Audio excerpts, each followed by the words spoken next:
નમસ્કાર મિત્રો, વિડીયોમાં તમારું સ્વાગત છે। જી હા મિત્રો, અત્યારે હાલ મોટા અને મહત્વના સમાચાર સામે આવી રહ્યા છે। તો મિત્રો, સમાચારમાં વાત કરીએ તો સુરતમાં પતંગનો કાતિલ દોરો ફરી એકવાર ઘાતક સાબિત થયો છે। લિંબાયત ફ્લાયઓવર બ્રિજ પર બાઇક પર જઈ રહેલા એક પરિવાર સાથે ગંભીર અકસ્માત સર્જાયો હતો।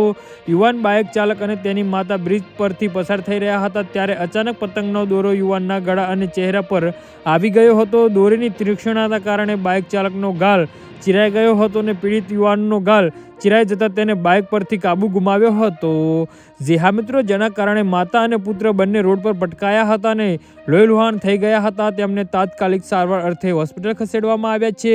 સદભાગ્યે બાઇક ચાલક અને તેની માતા વચ્ચે બેઠેલા નાના બાળકને આબાદ બચાવ થયો હતો। આ ઘટનાએ ફરી એકવાર પતંગના દોરાની ભયાનકતા અને સલામતીના નિયમોનું ઉલ્લંઘન સામે ગંભીર સવાલો ઊભા કર્યા છે। શહેરના માર્ગ પર વાહન ચાલકોની સલામતી જોખમમાં મુકાઈ રહી છે।